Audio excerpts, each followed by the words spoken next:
To share ko lang mga kudingting. Nangyari yung hindi dapat mangyari. Dahil nga pinapatiktik ko to dahil kailangan ilabas to. Dahil papalitan na natin.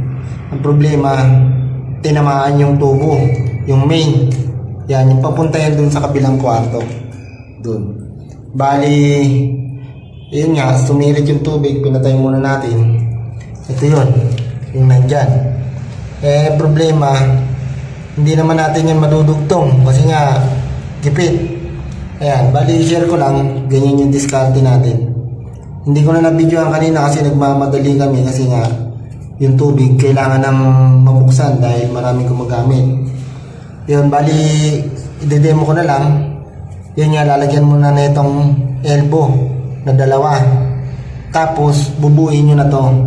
Bubuin nyo na to. Tapos ito, ikakabit nyo dito. Ang pagsalpak niyan, ganun, pababa.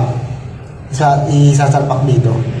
Hindi kayo may hirapan magkabit. Kasi kung yan idudugtong pa ganun, diretso, wala, hindi kakayanin yan. Kaya obligado tayo magawa ng ganito. Pwede ito kahit hanggang dito lang.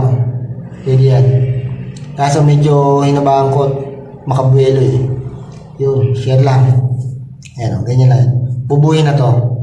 Yan, yung payo. Tapos, isasalpak nyo na lang. Yun, okay na. Para magamit nila agad.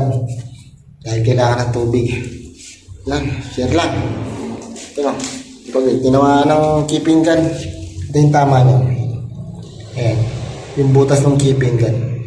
Tapos ito, nabasag na lang to nung paglagari na nyo, pagtanggal. Yan, share lang. Ingat-ingat. Bali ito kasi puputulin to, tatanggalin natin ito, papalitan, tapos panibagong linya na. Yun, nandun pala yung tubo sa ilalim. Yun, share lang.